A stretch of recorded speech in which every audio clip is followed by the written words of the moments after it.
안녕하세요. 저는 현재 21살에 엄마와 함께 분식집을 운영하고 있는 여자입니다. 저희 엄마는 잠시 휴식을 취하실 때 여기에 올라온 사연을 들으시며 화를 내시거나 눈물을 흘리시거나 어쩔 때는 웃으면서 스트레스를 풀고 계시는데요. 많은 사람들의 인생이 정말 파란만장하다는 걸 알 수 있을 정도로 같이 들어보면 가지각색의 사연들이 참으로 많은 것 같아요. 그래서 엄마한테 저희가 겪은 사연도 올려보면 안 되겠냐고 물어보자 보잘것없이 살아온 인생 부끄럽게 뭐하러 올리냐며 들어주지도 않을 거라고 얘기하지만 저는 전혀 그렇게 생각하지 않거든요. 한평생 저를 위해 살아오시면서 온갖 시련 또한 정말 많이 겪으셨네요. 저희 가족은 다른 평범한 가족들과는 다른 삶을 살고 있었어요. 부모님은 제가 아주 어렸을 적 보육원으로 보내진 저를 데려와 키워주셨고 중학교 때까지 그런 사실을 전혀 모르고 살다가 아빠가 암으로 세상을 떠나시면서 홀로 남겨지게 된 엄마가 모든 걸 알려주셨어요. 부모님과 살면서 항상 의문이 들었던 건 부모님과 닮은 곳이 하나도 없어 시장이나 특정한 모임에 가게 되면 누굴 닮았다는 말이 나와야 정상인데 단 한 번도 그런 말을 들어본 적이 없어 어쩔 때는 그런 문제가 상처를 받을 때도 있었어요. 그럴 때마다 저는 닮은 데가 왜 없냐고 물어본 적이 몇 번 있었지만 그때마다 부모님은 저를 진심으로 사랑한다며 안아주셨고 미안하다는 말만 반복하셨어요. 그런데 이 사실을 알게 된 이후 정신적인 충격이 상당했지만 그동안 부모님이 저를 위해 보여주셨던 사랑은 과분할 정도로 많은 것들을 내어주셨고 그런 마음 알기 때문에 삐뚤어지지 않고 세상 떠난 아빠를 대신해 엄마를 지켜주기로 마음 먹었었어요. 집안에 가장이 없다는 건 너무나도 힘든 날들이었고 암투병을 하시고 떠나버린 아빠가 남겨두신 건 저희가 감당하기 힘들 정도의 빚더미였네요. 그래도 부모님이 운영하시던 분식집은 처분하지 않고 얼마 되지 않는 수익으로 차근차근 하나씩 해결해 나가면 모든 게 좋아질 거라 생각했어요. 그런데 아빠가 떠나신 뒤 저희 옆에서 같이 운영하던 분식집 사장님들이 찾아와 행패를 부리기 시작했고 점점 버티기가 힘들 정도로 정신적인 충격이 상당했었네요. 너희 엄마 어디 있어? 빨리 나오라고 그래. 오늘 둘 중에 하나는 죽어야 끝날 것 같다. 빨리 나와. 무슨 일 때문에 그러시는 거죠? 지금 재료 손질하느라 많이 바쁜데요. 급한 거 아니면 다음에 얘기하시죠. 이 사람이 뭐가 이리 뻔뻔해? 내가 지금 저기 국수집 사장한테 다 듣고 왔어. 네가 감히 우리 남편을 건드렸다며? 자기 남편 세상을 떠나니까 남의 남자가 눈에 들어오기 시작했니? 눈웃음 치며 꼬리 살랑살랑 흔들어댈 때부터 알아봤다니까? 무슨 말을 하는지 전혀 모르겠는데요. 제가 왜 그쪽 남편을 건드려요? 쓸데없는 말씀 하실 거면 당장 나가세요. 이 여자가 얼굴에 철판을 깔았나? 내가 무슨 말을 하는지 몰라? 그쪽이 우리 남편이랑 바람 피웠다며? 벌써 소문이 이 동네에 떠돌고 있는데 감히 나를 속이려 들어? 그쪽이랑 우리 남편이랑 어제도 둘이 만났었다며? 그것도 모텔에서. 네? 모텔이요? 무슨 그런 말도 안 되는 말을 하시는 거예요? 제가 왜 그쪽 남편이랑 모텔을 가는데요? 말이 이상하게 전달이 된 듯한데 저는 그쪽 남편과 대화조차 나눠본 적 없는 사람이에요. 더 이상 아무 말도 하고 싶지 않으니까 당장 나가요. 왜? 나한테 걸리니까 많이 당황스러운가 봐. 얼마나 꼬리를 흔들어댔으면 정승 같은 우리 남편이 그쪽에게 넘어가겠어? 착한 내 남편 다시 돌려내. 이런 거 보고 자란 딸이 참 많은 걸 배우겠다. 나중에는 똑같이 꼬리 흔들면서 남자 꼬시겠지?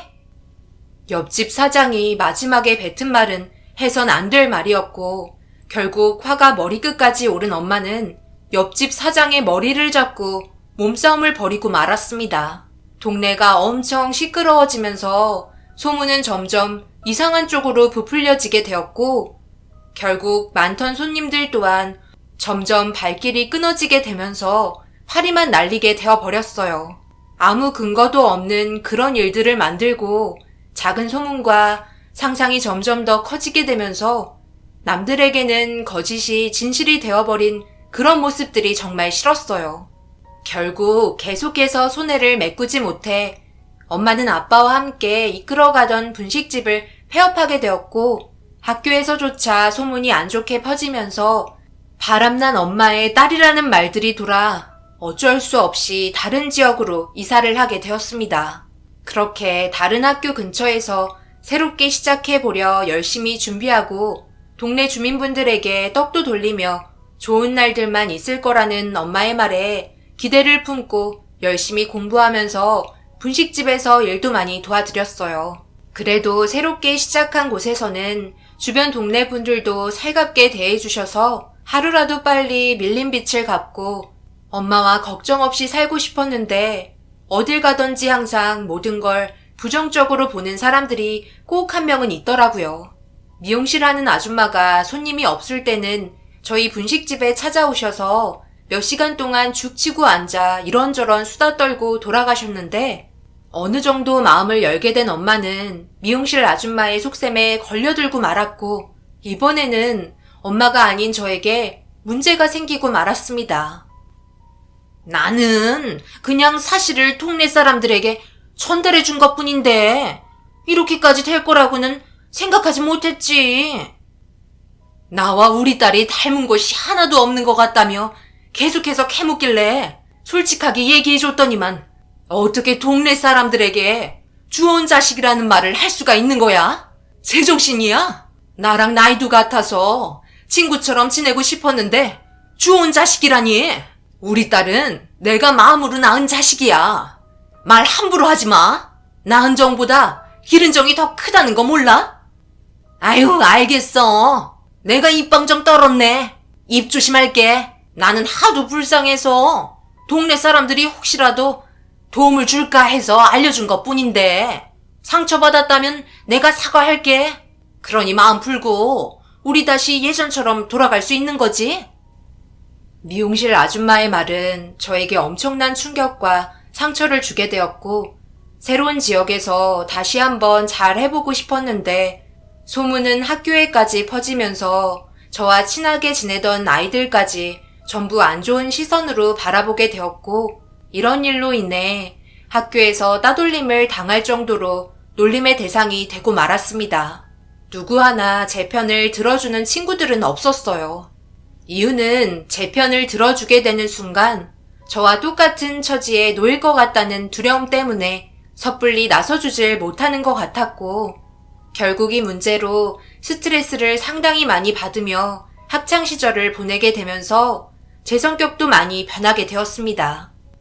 어머님, 지금 시기가 얼마나 중요한지 모르시는 것 같은데요. 다른 아이들은 자기가 원하는 대학 가려고 정말 열심히 공부하고 있는데 지영이는 그런 학생들에게 피해를 주고 있으니 저희도 참 난감한 입장입니다. 다른 학부모에게 항의까지 오고 있어요. 집안 환경도 좋지 않은데 고아원 출신이라 그런지 성격이 특이하다며 같은 반 아이들이 정신적으로 꽤나 힘들어하는 것 같습니다. 서로 의견이 맞지 않는 것 같아서 다수의 의견을 따르기로 저희 선생들끼리 모여 회의를 했는데요. 아무래도 지영이가 전학을 가는 게 서로 좋을 것 같다는 생각이 저희 학교 측 입장입니다. 반 학생들 또한 같은 의견을 주고 있고요. 저희도 이런 결정을 하는 데 있어 쉽지 않았으니 이해 부탁드릴게요.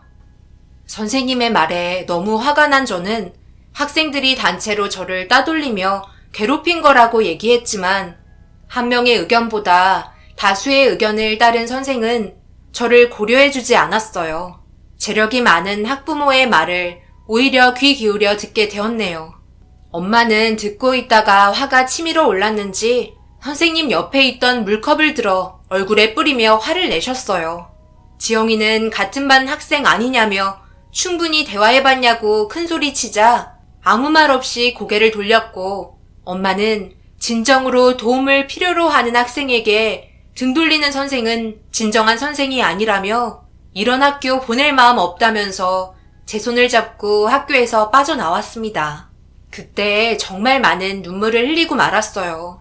아빠가 저희 곁에 함께 있었다면 아무도 저희를 얕잡아 보거나 비웃지 않았을 텐데 사회는 자기 눈앞에 보이는 현실만 믿고 있었고 자기에게 불이익되는 부분들은 전부 쳐내려고만 했어요. 엄마는 제가 상처받지 않게 하려고 좋은 말만 해주며 안아주셨고 그렇게 또 다른 곳으로 이사를 하게 되었습니다. 그렇게 또다시 새로운 지역에서 시작된 삶은 그 누구에게도 의지하지 않았고 감정을 나누지도 않았습니다. 동네 주민들에게도 항상 거리를 두고 학교 친구들과도 친하게 지내려 하지 않았어요. 그렇게 해봤자 결국 엄마와 저에게 상처로 돌아오게 되었으니까요. 저희가 예상했던 대로 먼저 다가가지 않으니 다가오지도 않았고 아무런 문제 없이 시간이 흘러 고등학교를 졸업할 수 있었습니다. 졸업을 하자마자 엄마의 일을 본격적으로 도와주기 시작했어요. 하지만 힘든 일을 시키는 엄마의 마음이 불편하셨는지 자격증 시험을 보거나 제가 하고 싶은 일을 하길 바라셨고 난생 처음으로 이 문제 때문에 엄마와 다투게 되는 날이 생기고 말았네요. 그동안 엄마의 의견을 따랐지만 이번만큼은 달랐어요. 지영아, 그동안 엄마가 배운 게 없고 너희 아빠랑 분식집 말고 해본 게 없어서 너에게 도움이 될 수 있는 일들이 아니라 미안하구나. 그동안 엄마 옆에서 지켜보며 도와줘 봤잖아. 분식집 일이 손도 많이 가고 정말 쉬운 게 아니란다. 그런데 너에게까지 이 일을 시키고 싶지 않아. 그동안 해보고 싶었던 일을 하는 게 좋을 것 같은데 자격증을 준비해보는 건 어때? 그래도 나라에서 지원해주는 것들도 많이 있잖아. 너희 아빠와 엄마는 지영이 너를 처음 보육원에서 입양했을 때 물 한 방울 안 묻히고 항상 밝은 웃음만 주게 하고 싶어 데려왔는데 오히려 너에게 불행만 안겨줘서 정말 미안하다. 더 좋은 사람에게 입양됐다면 지금보다 나은 삶을 살고 있을 텐데 너의 인생을 엄마가 망친 것 같구나. 엄마, 또 그 얘기예요? 이제 그만하세요. 제가 항상 뭐라고 그랬어요. 제 마음은 변화된 거 하나 없이 저를 이렇게 잘 키워주신 아빠와 엄마한테 항상 감사하게 생각하고 있어요. 만약 다른 곳으로 입양을 갔어도 지금처럼 행복하지 못했을 거예요. 그리고 지금 엄마 몸 상태를 봐봐요. 어디 하나 성한 데가 없잖아요. 어제도 저 몰래 병원 다녀오셨죠?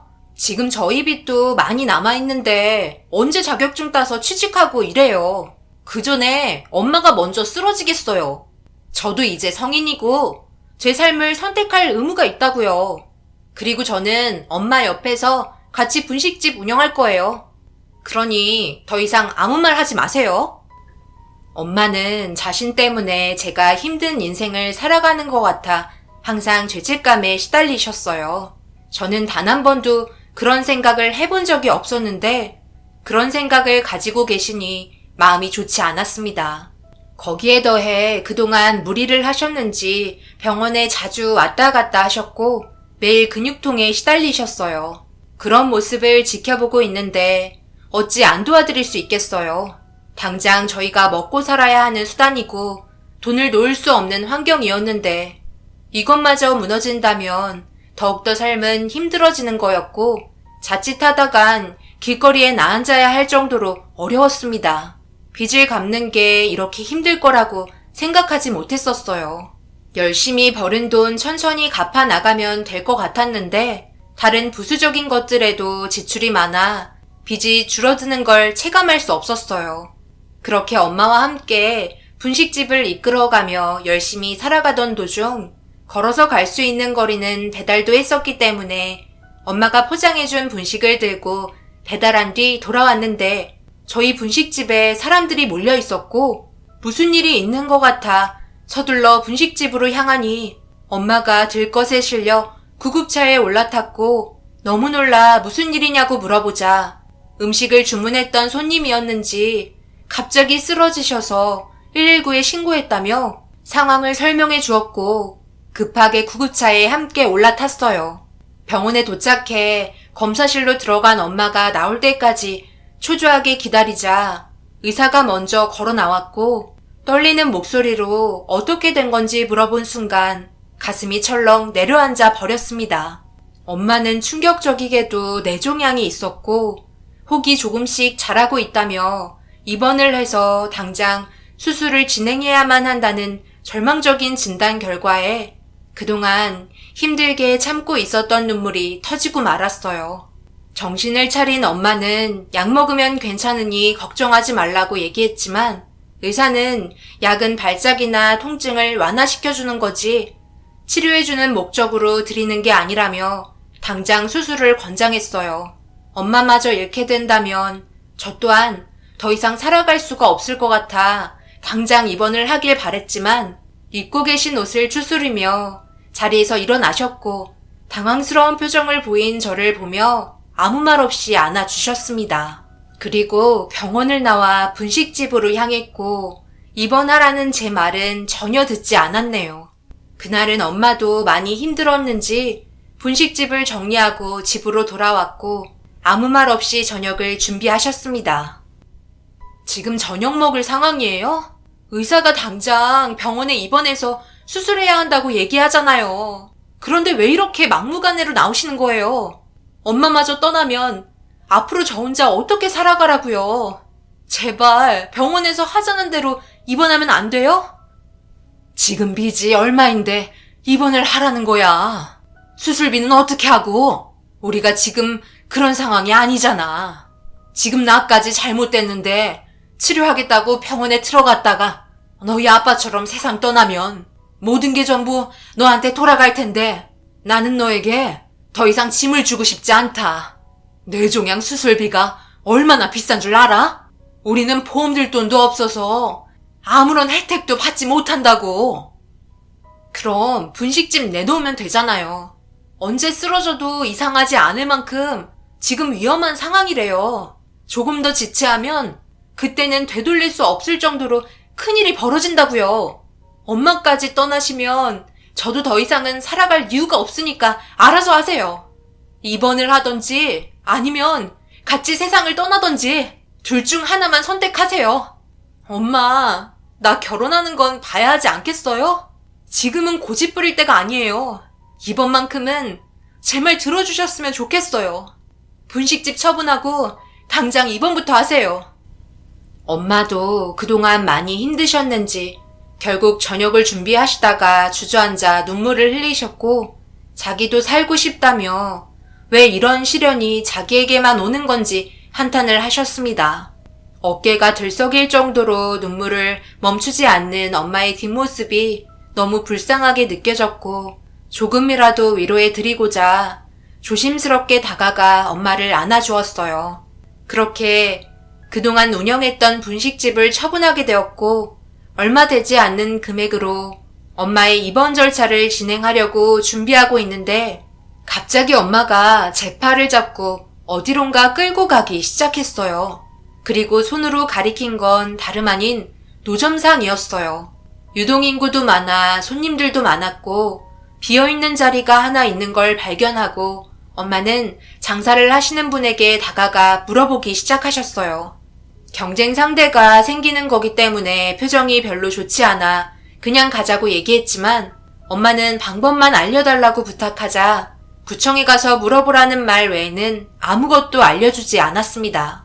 병원비도 모자라는데 노점상을 할 수 없다고 얘기하자 병원에 입원을 해도 먹고 살아야 할 방법을 찾아야 하지 않겠냐며 무작정 구청에 찾아가 노점상을 할 수 있는 방법에 대해 알아보았고 제가 일을 할 수 있게 만들어준 뒤 입원하겠다며 노점상을 할 수 있게 알아봐 주셨어요. 그리고 엄마는 거주하고 있는 집 또한 좀 더 작은 집으로 옮겼습니다. 어차피 입원하면 혼자 생활하기 때문에 그 돈 또한 아깝다며 노점상에 필요한 것들을 준비해 주셨고 그렇게 구청에 도로 점용 허가증을 받아 운영을 할 수 있게 되었습니다. 불법이 아닌 세금을 내고 구청에서 인정해준 노점상이기 때문에 문제되는 건 아무것도 없었어요. 엄마는 병원에서 처방해준 약을 복용하며 빠른 시일 내에 모든 걸 준비해 주셨고 그렇게 또다시 새로운 곳에서 분식집을 운영하게 되었습니다. 엄마는 일을 하는데 능숙하지 못한 저를 위해 한 달 정도는 옆에서 도와주고 싶다며 기간을 더 늦췄고 엄마의 몸이 걱정돼 그렇게까지 하지 않아도 된다고 얘기했지만 도저히 고집을 꺾을 수는 없었어요. 더군다나 저희가 들어간 자리는 바로 앞 옆으로 분식집들이 전부 붙어 있어서 과연 잘 될지 의문이었습니다. 그래도 지푸라기라도 잡아야 했기 때문에 악착같이 달려들었고 먼저 자리 잡아 입소문이 퍼진 분식집들과 경쟁을 하고 있는데 누군가 저희에게 찾아왔고 얼굴을 본 순간 경악을 하고 말았습니다. 예전에 옆집에서 분식집을 같이 운영하고 있던 아줌마였고 자리를 옮겼는지 저희 앞 건물에서 분식집을 운영하고 있었네요. 난감한 상황에 또 이상한 소문이 퍼질 것 같아 걱정되었고 저희를 보며 날카로운 말을 꺼내기 시작했네요. 세상 참 좁네. 여기에서 만나게 될 거라곤 전혀 생각하지 못했는데 이런 악연이 또 있을까? 그런데 노점상에서 분식집 운영하는 걸로 봐선 형편이 좋아지지 않았나 봐. 하기야 우리 남편이랑 바람 피워놓고 잘 살길 바란 건 아니지? 저기요, 말이 너무 심하신 거 아니에요? 저희 엄마가 왜 그쪽 아저씨랑 바람을 피워요? 두 눈으로 보셨어요? 이상한 소문을 부풀려 놓고선 왜 아무 잘못 없는 저희 엄마를 못 살게 하는 건데요? 장사해야 하니까 돌아가 주세요. 어렸을 때는 찍소리도 못하더구만. 좀 컸다고 나한테 대드는 거야? 너희들이 내 앞에서 장사할 수 있을 것 같아? 내가 여기 동네 꽉 잡고 있는 거 모르지? 여기 자리가 왜 비어 있었는지 알아? 내가 그동안 전부 내쫓았거든. 각오하는 게 좋을 거야. 정말 어이가 없어서 너희 남편 당장 내 앞으로 데려다 놔. 그 입으로 직접 들으라고. 내가 너희 남편이랑 바람을 피워? 줘도 안 가져. 보잘것없는 것들이 동네 사람들과 좀 친하다고 너희들이 우리를 잡아먹을 것 같아? 해볼 테면 해봐. 오픈하자마자 악연이 또다시 시작이 되었고 너무나도 어려운 상황을 맞이하고 말았습니다. 오픈날 주변 사람들에게 좋은 인상을 심어줘야 하는데 시작부터 삐걱거리니 예전처럼 장사를 또 접게 될까봐 걱정이 많았어요. 하지만 엄마는 제가 무슨 생각을 하고 있는지 알고 있었고 걱정하지 말라며 그날 판매할 양의 분식들을 오픈 이벤트라며 전부 무료로 나눠주기 시작하셨습니다. 너무 놀라 당황한 저는 엄마에게 돈 벌러 나왔는데 무료로 다 퍼주면 어떡하냐고 물어보자 첫 이미지가 중요하다며 손님들에게 맛을 보여드려야 나중에 또 찾아오지 않겠냐며 엄마는 이번이 마지막이라는 눈빛을 보이면서 일주일간 손님들에게 모든 분식을 무료로 제공해 드렸습니다. 그러자 예상치 못한 일이 벌어졌어요. 저희와 싸웠던 아줌마의 분식집은 파리만 날렸고 좋은 이미지에 분식 맛도 좋다며 대부분 손님들이 저희 쪽으로 몰려오게 되는 현상이 발생되었어요. 그렇게 단골분들도 생기면서 자리를 잡아가는 듯 싶었습니다. 엄마가 투자한 만큼 더 많은 손님들이 찾아와 주셨고 입원하시기 전까지 제가 자리를 잡을 수 있게 모든 방법을 알려주셨어요. 지금까지 엄마와 함께 장사하면서 제일 잘 되고 있었고 이렇게 손님이 꾸준하게 찾아주신다면 엄마의 병원비 또한 걱정 없이 충당할 수 있을 것 같아 점점 희망의 빛이 보이려던 그때 저희가 잘 되는 꼴을 못 보겠는지 깽판을 놓기 시작했고 갑자기 저희 앞에 쓰러지면서 저희 분식을 먹고 식중독에 걸렸었다며 위생 상태가 엉망이라는 어이없는 말을 꺼내놓고 있었어요. 그때부터 모든 걸 알 수 있었죠. 예전에도 옆집 아줌마 분식집보다 저희 집이 훨씬 잘 됐었는데 안 좋은 입소문으로 저희를 내친 거였고 이번에도 마찬가지로 말도 안 되는 소문을 퍼뜨리려 계획하면서 한바탕 난리가 나게 되었네요. 그런데 엄마와 옆집 아줌마의 몸싸움이 벌어지면서 주변 사람들에게 안 좋은 인상을 심어주기 시작했고 몸이 좋지 않던 엄마가 밀리기 시작하자 저도 거들어 그만하라고 말리던 도중 갑자기 아줌마가 엄마에게 뺨을 올려 붙였고 힘들게 만들어 놓은 분식들을 전부 바닥으로 패대기 치면서 모든 게 아수라장이 되어버렸고, 그런 모습을 보며 절망에 빠져 있는데 갑자기 저희 앞으로 외제차 한 대가 멈춰섰고, 뒷좌석에서 알 수 없는 의문의 남자가 저희 앞으로 걸어오셨어요. 뭐야, 이 노인네는? 왜? 떨어진 거라도 주워 먹게? 여기에 있는 분식들 죄다 상한 것들이라 먹으면 식중독 걸려요. 보니까 꽤 잘 사시는 분 같은데 저희 분식집에 와서 깨끗한 음식 드시지 그래요. 이 사람들 질이 너무 안 좋아요. 제가 볼 때는 그쪽이 더 질이 안 좋아 보이는데요. 제가 아까부터 지켜보고 있었는데 이 사람들이 장사가 잘 되니까 그거 꼴 보기 싫어서 지금 난리친 거 아니에요? 여기에는 손님들이 몰려있고 그쪽 분식집은 파리만 날리던데.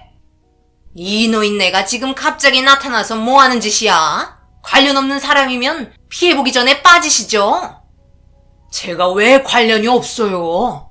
저는 그쪽 건물을 소유하고 있는 건물주이자 이 아이의 아빠인데요. 생각지도 못한 말들을 늘어놓은 처음 본 남자의 말에 모두가 놀랐고 제 옆에 다가와 자리를 지켜준 모습에 당황스러웠어요. 엄마보다 나이가 많아 보였지만 갑자기 나타나서는 자기가 아빠라는 말에 엄마 또한 당황한 듯 난리치던 모습은 사라지고 사색이 된 얼굴로 의문의 남자를 뚫어지게 쳐다보고 있었네요. 아줌마는 되려 큰 소리로 자기가 건물주를 알고 있는데 무슨 소리냐며 거짓말 친다고 잡아먹을 듯이 화를 내자 의문의 남자는 자기 아들이 이 건물을 대신 관리해주고 있다며 당황한 기색 없이 오히려 당당하게 나오자 아줌마는 흠칫 놀란 듯 뒷걸음질치기 시작했어요. 그리고 모든 게 사실이라는 듯 쐐기를 박은 의문의 남자의 아들인 듯한 사람이 걸어 내려왔고 아버지라고 부르는 순간 아줌마는 털썩 주저앉았네요.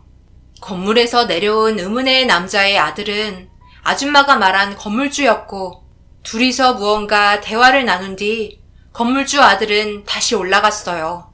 그제서야 꼬리를 내리며 의문의 남자 앞에 다가가자 자기 아들에게 설명했으니 가서 들어보라며 보냈고 죄송하다는 말을 반복하던 아줌마는 순식간에 건물주 아들을 따라 들어갔습니다. 그리고 자기가 아빠라고 얘기한 이 사람이 저를 빤히 쳐다보고 있었어요. 당황한 얼굴 표정으로 회피하자 엄마가 말을 더듬으며 제 손을 잡아줬어요. 지금 뭐라고 그러셨어요? 그쪽이 내 딸의 아빠라고? 무슨 말도 안 되는 소리를 하는 거야. 이 아이 아빠는 세상을 떠났다고. 무슨 계획으로 접근한지 모르겠지만 우리 앞에 다시는 얼쩡거리지 마세요. 아시겠어요? 갑자기 이렇게 나타나서 정말 죄송합니다. 많이 당황하셨죠? 이런 식으로 20년 만에 보게 된 딸 앞에 나타나고 싶지 않았지만 좀 전의 상황은 제가 나서지 않으면 해결이 되지 않을 것 같아 어쩔 수 없었네요. 그동안 정말 많이 찾아다녔습니다. 지금은 세상을 떠나버린 저희 어머니가 해선 안 될 일을 저질러버려 그동안 저도 너무 힘이 들었었네요. 너무 늦게 와서 미안하다. 네가 딸이라는 이유 하나만으로 아들을 원했던 너희 할머니가 몹쓸 짓을 저질렀구나. 얼마 전에 병원에 왔었지. 그때 나도 병원에 있었는데 그때 널 발견하고 심장이 멎을 뻔했단다. 아빠라고 나타난 사람은 믿을 수 없는 말들을 늘어놓으셨고 병원에서 쓰러진 엄마 옆을 지키며 울면서 응급실로 향하던 도중 저를 발견한 아빠라는 사람은 제가 가진 신체의 흔적을 발견하고 모든 게 확실하다며 인정하고 있었어요. 제 얼굴의 한쪽 귀 부분을 손으로 가리켰습니다. 저는 다른 사람들과 달리 한쪽 귀가 검은색이에요. 보통 얼굴에 엄지손가락만한 점이 눈썹이나 볼에 있으신 분들이 계시잖아요. 하지만 다른 사람들과 달리 저는 한쪽 귀 전체가 검은색 점으로 둘러싸여져 있는 특이한 신체를 가지고 태어났어요. 남들이 제 귀를 항상 이상하게 쳐다봐서 보통은 머리를 내리고 있었는데 엄마 일을 도와주면서 답답한 머리를 묶고 배달을 간 뒤 풀지 못한 채 응급실로 향하게 되면서 병원에서 진료를 받기 위해 기다리고 있던 아빠라는 사람의 눈에 제 귀가 들어왔고 그때부터 어떻게 살고 있는지 조심스럽게 뒤를 밟으며 지켜보고 있었다는 말을 하면서 저와 엄마를 놀라게 만들었습니다. 한쪽 귀 전체가 점으로 둘러싸인 사람이 과연 몇이나 되겠어요. 그래서 확신을 하고 있었다며 느낌으로도 자기 딸인 걸 알겠지만 확실하게 하고 싶어 유전자 검사를 원하셨어요. 말하지 않으면 모르는 고아라는 사실까지 전부 알고 있는 걸 봐선 점점 의심이 되지 않았고 제 손을 잡고 있던 엄마의 손은 떨리고 있었어요.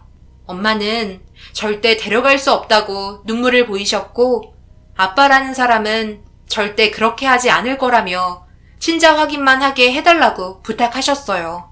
엄마도 저를 낳아준 부모의 존재는 알아야 할 것 같다고 얘기하셨고 그렇게 제 머리카락의 일부분을 잘라 건네주게 되었어요.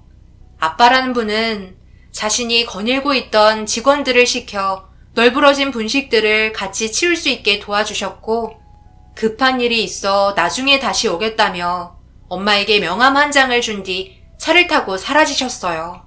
너무 갑작스럽게 일어난 일이라 당황스러웠고 엄마의 얼굴은 많이 굳어 있었습니다. 제가 떠날까봐 두려워하는 것 같았어요. 그런 엄마를 안심시켜주며 그날은 장사를 할 수가 없어 일찍 집으로 돌아갔네요. 처음으로 느껴보는